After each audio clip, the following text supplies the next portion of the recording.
Hanai Ashia's mother asks him to go to the store. On his way home, he accidentally steps on a small, fluffy, white ball. Thinking it's a lost stuffed toy, he picks it up and hangs it on a fence so its owner can find it. But suddenly, the fluffy thing comes to life, jumps onto his shoulder, and clings to him so tightly that Hanai can't shake it off. When he gets home, he tells his mother about the strange incident and shows her the creature, but it turns out no one else can see it. From that moment on, Hanai begins to feel worse and worse. He suffers from headaches, nausea, and severe weakness. He has no idea what's happening to him or how to get rid of this strange, unwelcome guest. The first day of the new school year arrives. All the other kids happily head to school, but for Hanai, it turns into a real ordeal. Completely exhausted, he collapses right at the school gates, the strange creature still clinging to his shoulder. He wakes up in the infirmary several hours later, feeling no better. The next day, the same thing happens, loss of consciousness and weakness. Day by day, Hanai's condition worsens, and the creature on his shoulder keeps growing in size. One day, he spots a flyer for an exorcist job. Hanai realizes this might be his last chance. He dials the number on the flyer, and a strange voice instructs him to open the door of a school office. To his shock, when he opens it, Hanai finds himself not in a classroom, but in a mysterious tea room. There, he's met by a young man named Haritsuki Abeno, the master of the Mononokean. Without wasting time, Abeno asks when Hanai will start working. Hanai hurriedly explains that he doesn't need a job, he needs help. Annoyed, Abeno calls him a weakling and is about to throw him out, disappointed that his hoped-for assistant turned out to be useless. Desperate, Hanai begs him to help. At first, Abeno refuses, suggesting he schedule an appointment in 10 days, and if he can't wait, he should deal with it himself. But after seeing Hanai's condition, Abeno relents and agrees to perform the ritual immediately. They step out of the tea room and find themselves on the roof. The creature on Hanai's shoulder suddenly grows to an enormous size. Abeno inflates a beach ball and the creature gleefully chases after it. Then, Abeno asks Hanai why he thinks the creature clung to him so tightly. It turns out that such spirits are called yokai, the souls of dead animals that ordinary people can't see. Realizing someone had finally noticed it, the yokai was overjoyed and latched onto Hanai so it wouldn't be alone anymore. Hanai asks what can be done for the yokai. Abeno explains it needs to be sent to the afterlife, but it's too big for the ritual, so for now, they simply need to play with it. After 5 hours of playing ball, the yokai shrinks to a manageable size. Abeno then opens a portal and sends it to the afterlife. Hanai reluctantly says goodbye to his new friend, apologizing for treating it badly. Abeno tells him he now owes a debt for the ritual, and since he has no money, he'll have to work for him until he pays it off, or else Abeno will send a far more terrifying spirit to keep him company. The next day, Hanai finally returns to school, feeling much better. He decides it's time to make some friends and approaches the boy at the next desk. But to his shock, it turns out to be Abeno. After performing an exorcism the day before, Haruitsuki Abeno slept through all 4 classes. When he finally woke up, he found Hanai Ashia beside him, who asked in surprise how it happened that they were in the same class. At that moment, Ashia noticed a yokai, a spirit, in the classroom. He asked Abeno why he wasn't getting rid of it. Abeno calmly replied that he only works when hired and advised Ashia to pretend he saw nothing and only follow his orders. The first of them was to buy him some tea. Ashia headed to the school cafeteria. While waiting in line, he saw one of the girls collapse. She complained that her leg had gone numb and she couldn't move it. Ashia noticed that the same yokai from the classroom was clinging to her leg. Remembering the master's instruction not to interfere, he still couldn't ignore it. Ashia approached the girl, removed the yokai from her leg, and the pain immediately disappeared. The other students, unable to see the spirit, assumed Ashia was some kind of medium. Suddenly, Ashia felt an icy chill and heard a terrifying noise. A whole swarm of yokai came rushing toward him. Meanwhile, Abeno began to wonder where his assistant had disappeared to, since the tea still hadn't arrived. Hearing a scream, Abeno ran out and found Ashia lying on the floor, surrounded by yokai. He reminded him that he'd told him to ignore them, then opened a secret room and pulled Ashia inside. Ashia pleaded for him to exorcise the pesky spirits, but Abeno explained that his power was limited to opening the gate to the underworld twice a day. If Ashia went back out, the yokai would immediately attack again. The only solution was to reach their leader. Abeno intended to act as bait so they would take him to the head spirit, who could then be exorcised to solve the problem. Ashia offered to sacrifice himself instead, since it was all his fault to begin with. Abeno initially refused, but eventually agreed. Ashia stepped into the hallway, where even more yokai had gathered. He hesitated, so Abeno literally pushed him outside. The yokai immediately snatched Ashia and dragged him away at high speed. Abeno ran after them, but the yokai also attacked him. Ashia woke up in a strange room, next to a massive yokai that spoke with a human voice. Ashia was convinced he was about to be eaten and called out for Abeno, who was also lying nearby. The yokai leader was surprised that humans could see them and hear their voices.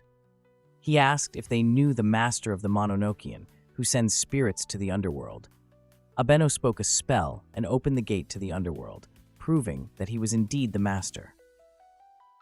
He asked the yokai leader what he wanted.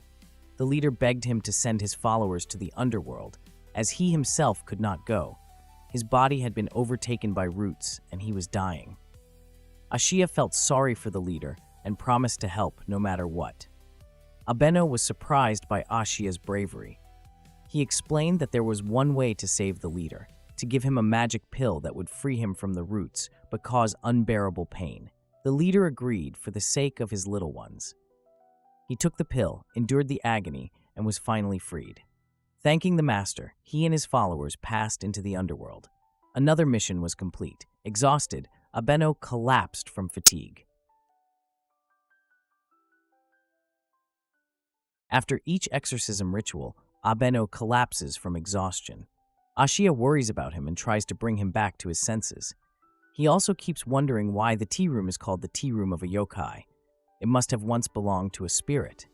But why is Abeno the owner now? The next morning at school, Ashia is troubled. Abeno is nowhere to be found.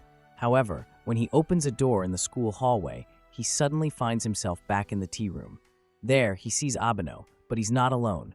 With him is a strange guest, a spirit unable to express emotions, using different masks to convey them instead. During his last exorcism, one of his masks, the mask of laughter, was lost. Now, whoever wears it will be forced to laugh forever. The only way to remove it is to show a crying face to the mask. And so, a new mission begins for Ashia, to find the person wearing the mask of laughter and retrieve it. Opening an enchanted door, he finds himself near an old shrine, where he meets a girl named Zenko. She insists she's never seen such a mask. Suddenly, loud, uncontrollable laughter echoes in the distance. Zenko says it's her father. He used to be sullen and gloomy, but now he laughs non-stop. Ashia explains that her father has been possessed by a yokai, but the girl doesn't believe him and threatens to call the police if he doesn't leave. However, she agrees to trust him if he can prove that spirits exist. Zenko then takes him to her father. On the way, Zenko recalls a conversation with her father. He had refused to leave the shrine to her in his will, which deeply hurt her. After all, she is his only daughter. She didn't understand why, and he simply said he didn't want to leave the shrine to his daughter. To show a crying face to the mask of laughter, Ashia tries reading a sad book, but it has no effect. Then, Zenko suggests taking a break and helping her clean the yard. She confesses she has to clean it alone every day.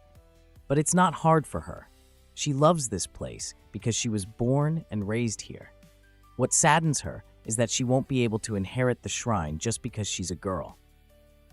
Ashia tries to comfort her, saying that maybe her father just doesn't want to force this responsibility on her and wants her to have the freedom to choose her own path.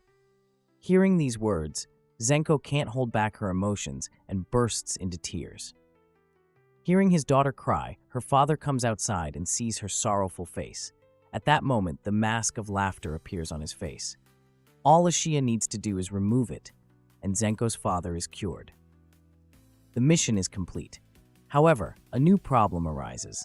The angry father wants to punish Ashia for upsetting his daughter.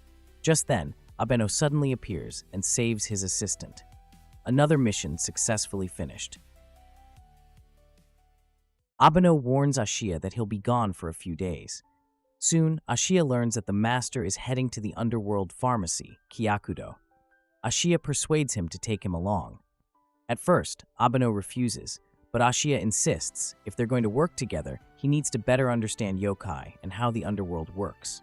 In the end, Abeno agrees and sets a meeting for Saturday. On the appointed day, they meet on the rooftop. Abeno gives Ashia a special vest and reminds him of the rules for the underworld. Under no circumstances can anyone find out that they're human.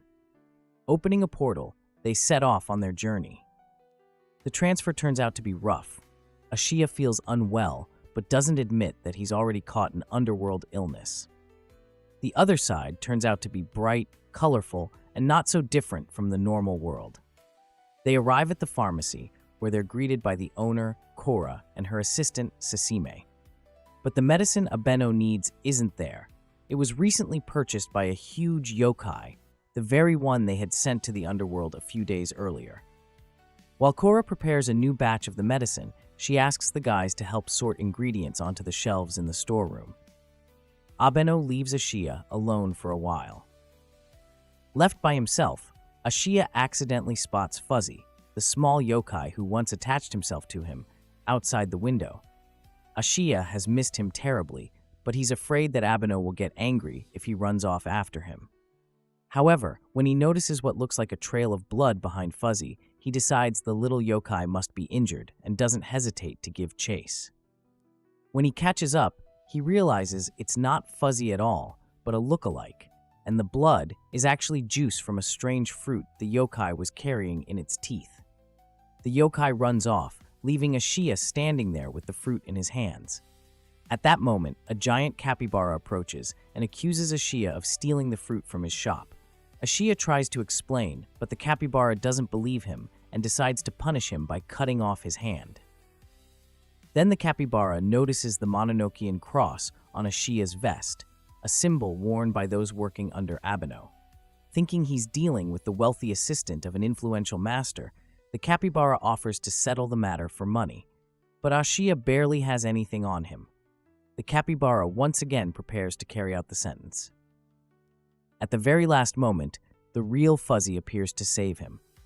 Abeno and Sashime return to the storeroom, but Ashia is nowhere to be found.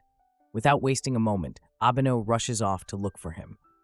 Meanwhile, Ashia has gotten himself into a fight with a huge capybara who accused him of stealing a fruit. During the scuffle, the capybara injured Fuzzy. Furious, Abeno finds them and is ready to deal with Ashia himself. Realizing he's in serious trouble, the capybara quickly flees, wanting no more problems. At that moment, the owner of the pharmacy, Kora, receives a call from the legislator, one of the rulers of the underworld. From her, he learns that Abeno is in the underworld and, even worse, has hired an assistant without his permission. The legislator orders her to send both Abeno and his new assistant to him immediately. After saying goodbye to Kora and Sashime, Abeno decides to take the injured Fuzzy with them to the Mononokean so he can recover. They head for Triton's lake, where the legislator is already waiting. He is one of the three figures who govern the underworld, alongside the judge and the executor. The master of the Mononokean is bound by strict rules. Breaking them could cost him his position. Ashia fears the legislator won't approve of him and will force him to quit. But Abeno assures him that as long as Ashia still owes his debt, he's not going anywhere. Finally, they arrive. Before them stands a grand castle rising from the middle of the lake. The legislator appears, smoking a pipe, and immediately addresses Ashia, bluntly declaring that he should quit. A mere human is far too weak to work in the underworld. Then, the legislator asks Ashia if he would be willing to give his soul and body for the sake of the yokai. Ashia honestly admits that he doesn't know. After all, he's only been working a few days, but he asks for a chance to prove that he's worthy. The legislator looks thoughtfully at Abeno, then acknowledges that he's chosen a good assistant and grants them permission to move freely between the worlds. At that moment, Fuzzy leaps onto the legislator, as if asking for permission to stay and work with Abeno and Ashia in the Mononokean. Amused, the legislator gives his approval. It's time to part ways. The legislator invites Ashia and Fuzzy to visit again sometime. A portal opens. As Ashia and Fuzzy head through, the legislator holds Abeno back for a private word. He admits that he once believed Abeno avoided hiring an assistant because he preferred working alone. But now he realizes the truth. Abeno had been afraid to hire another yokai. After all, a human cannot be infected by the thorny shrub disease that once claimed the life of his previous assistant. The legislator adds that what happened back then wasn't Abeno's fault. Abeno quietly asks him to say no more. Abeno is still upset with Ashia for managing to break virtually every single rule written in the handbook for visiting the underworld. In his eyes, Ashia is a walking disaster, constantly attracting trouble and dragging everyone else into it. But Ashia himself isn't the least bit bothered. On the contrary, he's glad he got to visit the underworld. There, he met the kind-hearted apothecary Cora, her gentle assistant Sashime, the strict legislator, and, most importantly, he was reunited with his old fluffy friend Fuzzy. Now, the master of the Mononokean and his assistant have a new assignment. They need to find a lost wedding ring. The story behind it turns out to be touching. An elderly lady, after her husband's death, had worn both his wedding ring and her own on the same hand. One day, while walking by a stream, she accidentally dropped her ring into the water. The one who asked for their help was a yokai named Manzera, the spirit of that very woman's late husband, who, for some reason, still hadn't crossed over to the afterlife. Manzera was deeply worried about his wife and wished for the ring to be returned to her. Abeno and Ashia meet Manzera at the appointed time. After listening to his request, the two set out for the river to begin their search. After just 15 minutes of searching, Ashia happily finds the lost ring. Manzera is relieved, but a new problem arises: how to return the ring to the woman without breaking any rules. Ashia suggests openly telling the widow about Manzera, believing she deserves to know that her late husband is still watching over her. Abeno, however, is firmly against it. He explains that it's strictly forbidden to involve humans in the affairs of yokai, as it might frighten them or cause harm. After a long, heated argument, they settle on a compromise. They'll quietly slip the ring into her mailbox without revealing themselves. Manzera leads them to the house where his wife now lives.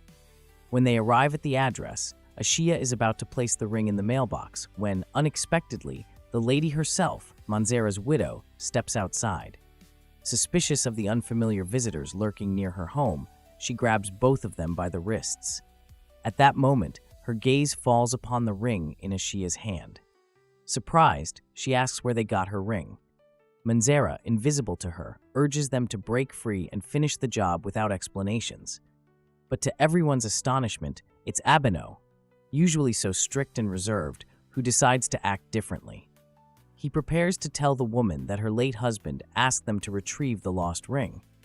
Before he can speak, however, the woman suddenly smiles, a gentle sadness in her expression. She says that her husband passed away long ago, but perhaps his spirit truly appeared when she lost the ring. She's overjoyed to have it back, and sincerely thanks the young men for their help. Ashia carefully slips the ring onto her finger. Though she cannot see Manzera, it's as if she senses his presence nearby and softly thanks him as well. As a token of gratitude, the widow invites Abeno and Ashia to join her for dinner, surprising them both. Ashia, of course, eagerly agrees, while Abeno grumbles that it's against the rules, though, deep down, he knows that sometimes kind deeds are more important than the strictest instructions. Abeno thanks Ashia for a job well done. If it hadn't been for him, they would hardly have been able to find the ring in the stream, return it to the yokai, and make his elderly wife happy. Ashia is very surprised. Praise from Abeno is a rare thing. He's so happy that he starts laughing and can't stop. In the end, only a light smack from Abeno manages to calm him down. The next morning at school, Ashia runs into Zenko. She thanks him for the help he gave her earlier. Back then, she hadn't had the chance to properly express her gratitude. Abeno approaches them, but But Zenko came not only to thank him, strange bite marks have appeared on her hand, invisible to anyone else. At that moment, one of the yokai floats by. Abeno asks Zenko what she sees, and she describes the creature in detail. It turns out that she gained the ability to see yokai after being bitten by a mysterious dog. Abeno asks her to describe the dog. Zenko explains that it had large ears and a faint smoke rising from its body. Suddenly, a yokai appears on Abeno's shoulder and announces that he's not a dog, but a fox. Abeno is astonished. He had never encountered a monster capable of hiding its aura so perfectly. He hadn't sensed its presence until the yokai revealed itself. The fox admits that he was the one who bit Zenko. He calls Abeno by his name, Ruitsuki, and says he's known him since childhood, though Abeno has no memory of this. The fox confesses he's bored and wants to play a game. If they refuse, Zenko will lose her arm. The rule is simple. They'll play hide and seek. If Abeno wins, the mark on Zenko's hand will disappear. They have no choice but to agree and arrange to meet that evening at the cemetery near Zenko's family temple. The game drags on. They've already played over 20 rounds, but the fox refuses to end it. Each time, he demands another round.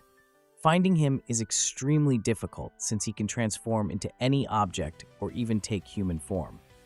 Ashia and Zenko wander the cemetery searching for him.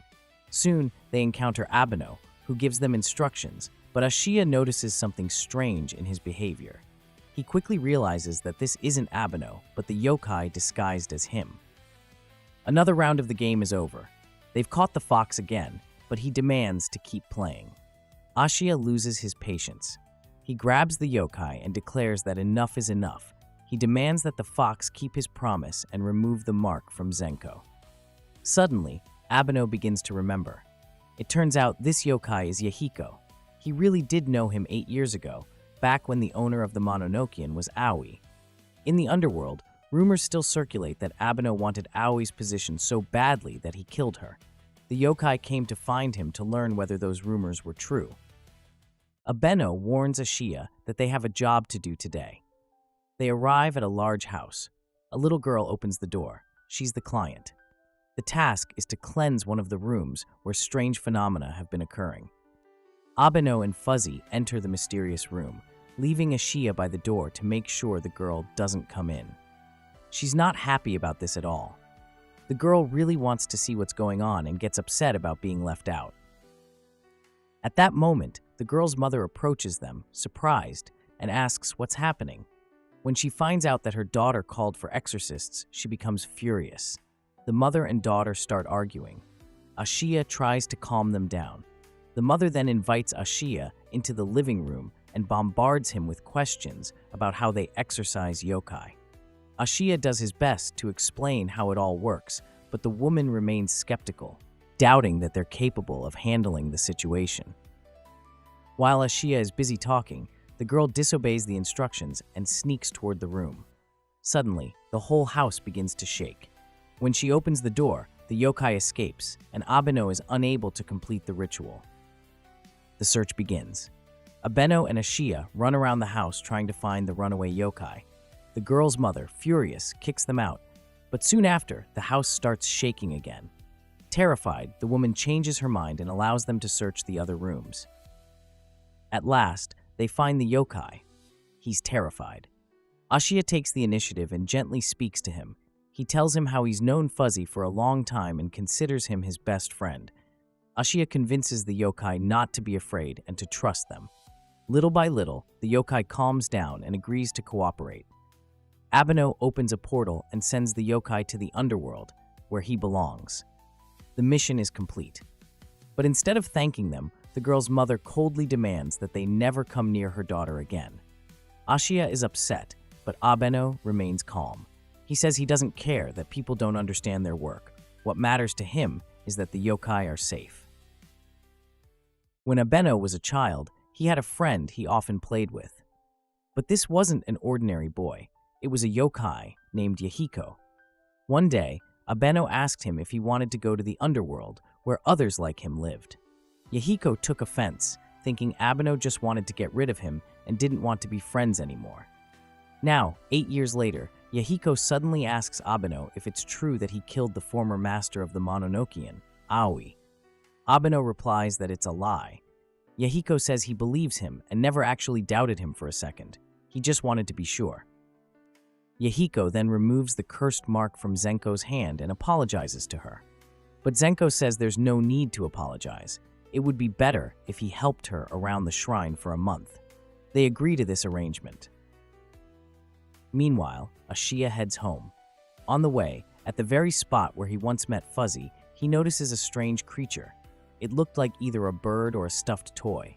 As he stared at it, the toy suddenly opened frightened eyes. It was a yokai, shocked that a human could see him. The yokai asked Ashia if he knew where the Mononokean was, then immediately fainted. Ashia had no choice but to take him home. When the yokai woke up, he introduced himself as Jomatsu. He served Princess Anmo, a very capricious and hopelessly romantic princess. Every time her heart is broken, she hides inside an egg-shaped shell and stays there for several days until the pain fades. But this time, it was worse than ever. The princess had been inside the shell for over a month, and the egg kept growing larger by the day. Jomatsu was worried for her, as he had secretly been in love with his mistress for a long time and was willing to do anything to save her. The next morning, Ashia took Jomatsu to school with him, hoping to ask Abeno to send both the princess and Jomatsu back to the underworld. But Abeno was busy with other matters, so Ashia and Jomatsu went to the enormous egg where the princess was hiding.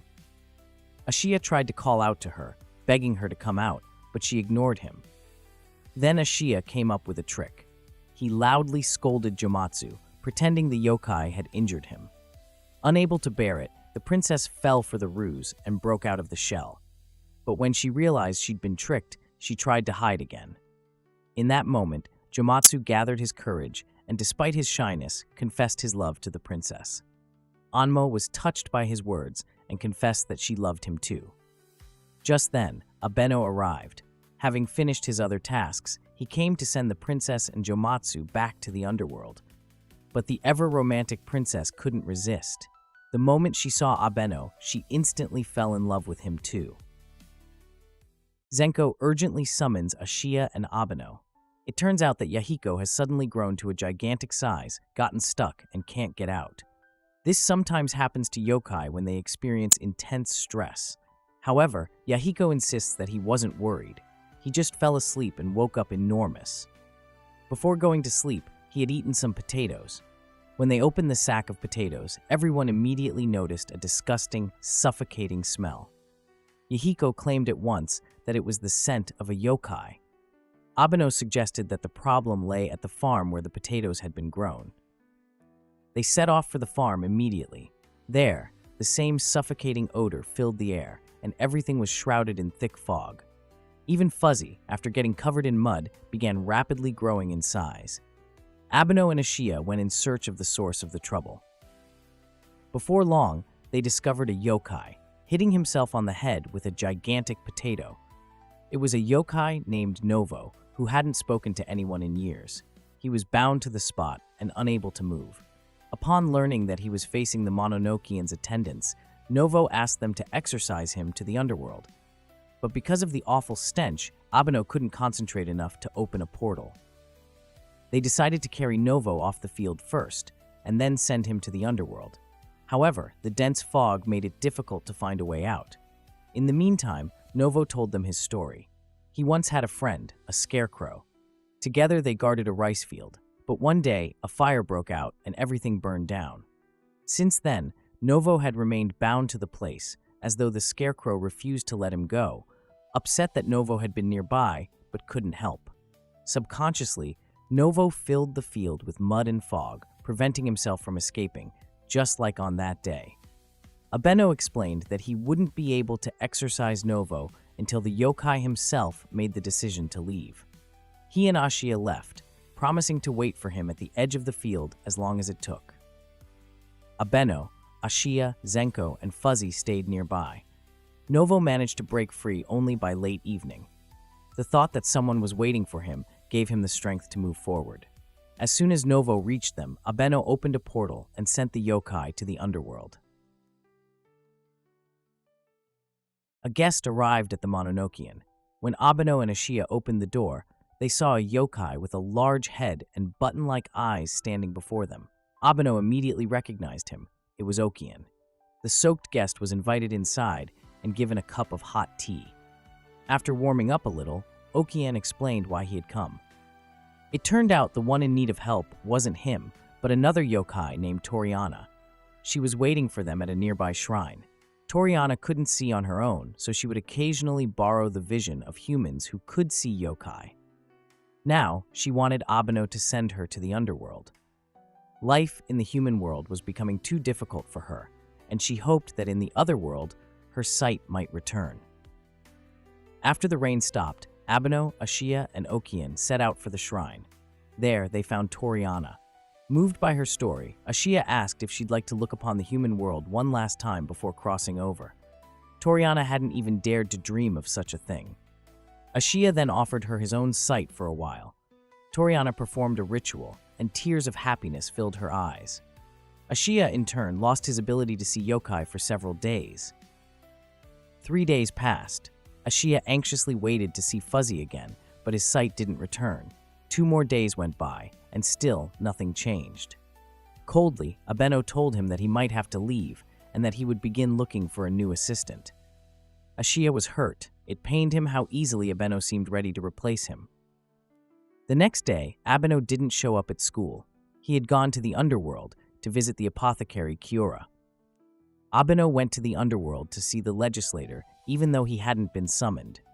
He decided to personally report that he had dismissed his assistant, Ashia, because Ashia could no longer see yokai and was now useless to the Mononokean. The legislator asked if Abeno regretted ever hiring Ashia.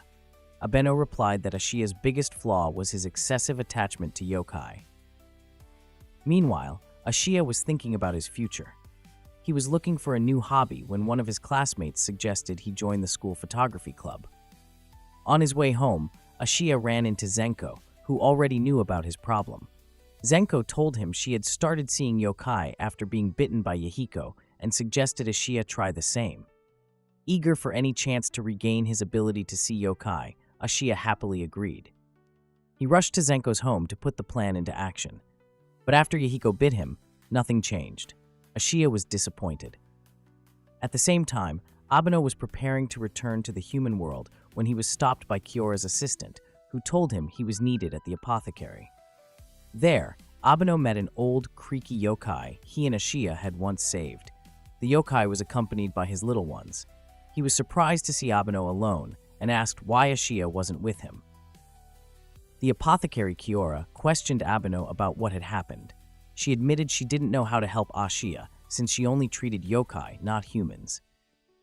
Abeno coldly remarked that there was no need to help. Ashia no longer worked with him.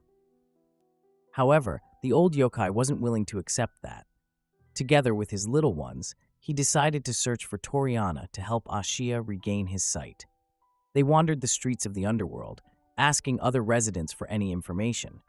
Other yokai who had once met Ashia also joined the search. At last, one of the yokai told them where to find Toriana.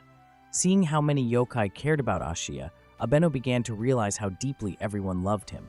It touched him, and he decided to help too. Abeno went to see Toriana. She explained that those who lent her their sight usually regained it after a few days.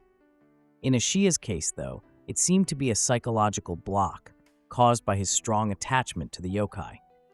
Ashia's sight still hadn't returned. Several days had passed, but he was still unable to see a single yokai. Abeno, who hadn't shown up at school all this time, began to suspect the real reason behind what was happening. Meanwhile, Ashia was deeply worried about Abeno too. He wasn't only troubled by his own condition, but also by the sudden disappearance of his friend and mentor. One day, on his way home, Ashia ran into Zenko. The girl, as if sensing his anxiety, approached him and said she had overheard Abeno and Yahiko talking.